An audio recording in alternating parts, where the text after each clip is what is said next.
Nice and easy. Why it's important to stay humble, going through everything I have been through, is knowing that we're only one injury away from it all being over. How you feeling? I'm feeling good.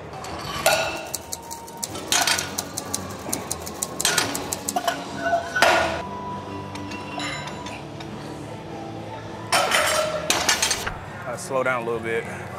Yeah, Ronnie's like, he's moving fast. Yeah, I used to slow down about 3 plates. Usually. Yeah, that sounds about right. Yeah. You like taking big jumps? Or Yeah, I just do. a plate at a time? Yep. So about what number? I stop at 5 red, so 595, but they got the, I'm using the collars too. You gotta do the math, huh? Yeah, I know. So the number's 666, right? Yep. We're calling it the devil's deadlift. Yeah. What's your best so far? So far, last week I hit 650. Oh, so this will be a PR today? Yep. Fuck yeah. Great day. Yes, sir. On your way to 700. That's my goal, 700. 700 by October. At 181. Yep. 700, 181. Conventional. Conventional. Not that that matters. When are you gonna start using straps? I may do it probably after this set. I was trying not to use them at all, but this tape ain't really working out for me too well, so. Just fucking use the straps. Yeah, I'm just gonna put Your straps grips on. have never been an issue. No, I never have. Yeah. I just don't need this fucking callus. Yeah, Fuck it. This shit Tore pisses me off. callus wide open last week and Yeah. want to get it healed up before a competition. You keep retearing it. You don't let it heal, you'll never get to where you need to get to. Like more often than not, you're gonna want to not use straps, but when it's like down to you're gonna hurt yourself with torn calluses, or like even back when I tore my bicep coming back from that, you know, it was never a grip issue. I would just use the straps to put my bicep in a safer position. I tell my clients the same thing. So like start to get tendonitis, I'm just like, do one top set, and then for the rest of your rep work, use straps. Reverse the grips or whatever it is. If that client doesn't have grip issues. If they have grip issues, I'm gonna tell them not to use it.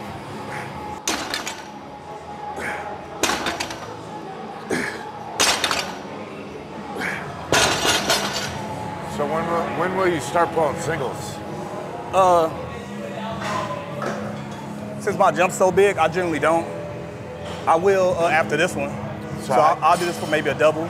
Is it a prescribed warm-up, or you just kind of go by feel? I just go by feel. Yeah. So if I'm doing anything over 600, my goal is to at least do minimum 3 reps with 1 red, 2 red, 3 red. And then when I get to the 4th red, I'll do 1 or 2. Yeah. Then I put the 5th one on, I'm just gonna do 1. Okay. And then I'll probably just go straight to 600. Take the jump from there. Yep, just so knock you it take out. one single to warm up, and then just go straight to the top. Yep. Yeah, you're in better condition than I was. I'd start singles at like 405. I gotta feel it out a little bit, man. I'm gonna conserve that energy. That's why my jumps are so big. Yeah. You know, so I'm still kind of conserving, but you know, I'm doing bigger jumps, so it's harder. Yeah. You know, so I still have to fill out the weight, so I have to do multiple reps. Yeah. Yeah, that's true. Like if I loaded up a plate and I took it and it didn't feel great, I might set it back down and go get for another one in. Yep. But if I took it and it felt great, I'm like, fuck it, add more weight. Exactly. Throw on more weight. Exactly.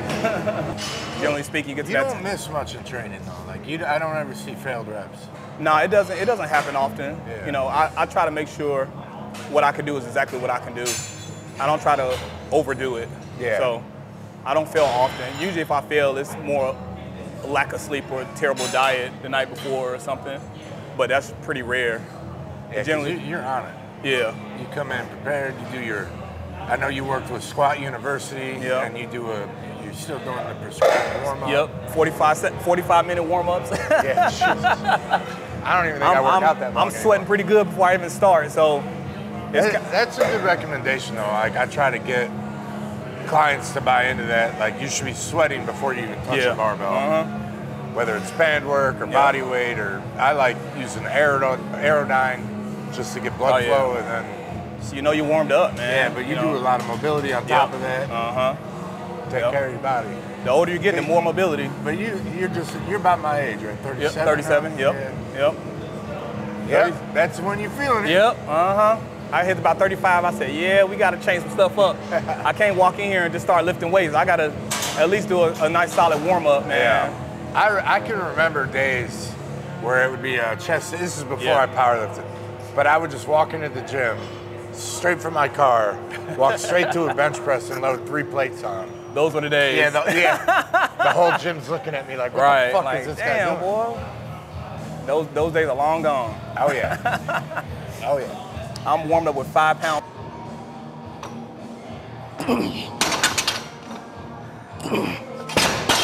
Oh yeah. I be timing myself too. In between sets or the whole workout? Whole workout. At least warming up to my top set to see how long it takes. When you get closer to a meet, will you start timing in between sets? Like if you know you're peaking, right? You generally have 3 attempts, right? Yep. So you take your last warm up, and then will you start timing that in between? Yeah, on my. Or do you base it just like on recovery? Well, if I'm close to a meet, my warm ups are generally just about as fast as it is now, if not a little quicker, because sometimes you get rushed through your warm ups at competitions. Yeah.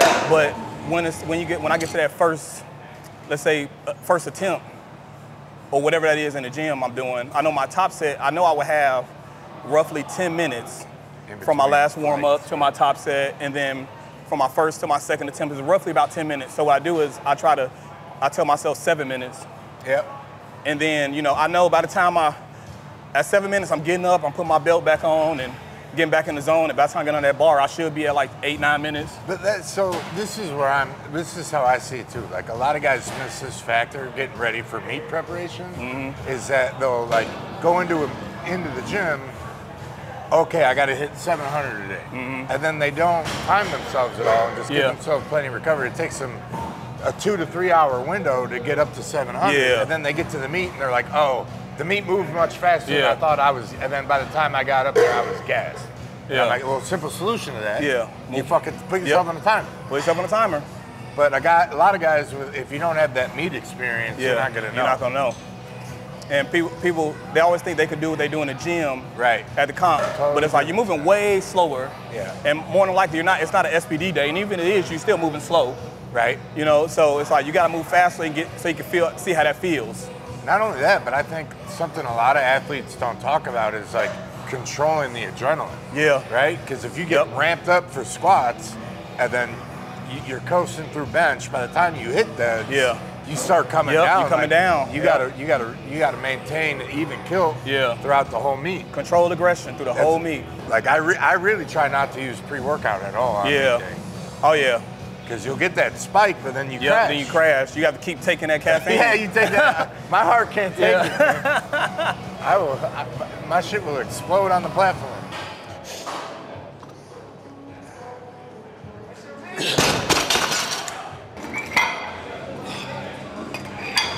So you're taking about a 70-pound jump here. Well, 80 pounds. Well, no, it's not that much. It's What, 595? This is it was 595 plus the 2.5. Okay, so 600 to 666. Yeah. So about 60, a little over 60 pounds. Yeah. Nice and easy. Yep. Come on. Came off the floor so fast. Yeah, I know. I didn't tighten my back up, man. Threw me off a little bit. So something like that, would you try to retake it or just shut it down? I'm going to retake it and try it again. I ain't got nothing to lose at this point. Well, you're not in prep, either. Nope. Yeah, I'm like 20 weeks out, something like that. So I got plenty of time. You deload after this? Because I know you've been hitting PR after PR for a couple of weeks. Yeah, this was a shot in the dark, honestly. It was like, let's see what happens. Yeah. So, but yeah, I'm going to shoot for it again and see what happens. How'd it feel after you got it past your knees? It felt all right. It was just rounded out. That's been my. So you felt more out of position than it was a strength issue. Oh yeah, it wasn't a strength issue. It was, I tend to always, and it's like, God damn it, man. You gotta tuck the. Yeah, it's like, get the fuck back. Just starting right there, I'll notice it. A little too far forward. Yep. you sit back. Yep. You got to trust the tape. Look at the footage. Yep, fuck is right there. That's what I'm saying. It was like, oh man. Like I just hit a fucking wall, man. It's so annoying. Well, maybe, you know, maybe taking that in-betweener might have helped. Might have. Maybe not. Maybe not. So after this, are you gonna do some back down work? Yeah, I got some back downs. It's like 5 something for sets of 4, 501 or something. I don't know, something like that. Yeah, I always like to end the day, no matter how the lift went. Like you got to end the day with some success. Right? Yeah. Oh yeah. Something. But, look, I think you got it on the second one.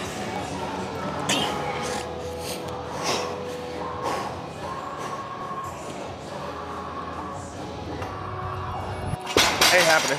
It's more of, you know, it becomes like a mind fuck thing when you don't hit something in the gym, but you also got to put into account all the different variables. I'm not peaking, you know. Some people always want to use sleep and diet as an excuse, but that's not my excuse. It's just, my form was just shit, you know, and I just got to fix it. So just got to dial the stronger I get, the more I realize I have to dial my form in a lot better and have every single set mimic the last one. I mean, every rep mimic the last one, so. In my head too much. I got in my head and I got out of it. Generally, man, like if I miss a lift, I'll just shut it down for the day. It's Yeah. like, you know it's there, it's just fucking, you spent too much energy on the first one. Yeah, last week, that's what happened, but I was able to get it the second time. Oh, you did? You went for it twice? Yeah, Oh, last week, yeah, I hit 650, I ripped my callus, and I didn't get it, so I redid it with straps, and I got it. But this week, I was just all fucked up. Yeah. Not today. Feel strong during the strength block, you're not pushing off. Like you'll get guys that are peaking for a meet, like you shouldn't feel your strongest 4 weeks out of the meet.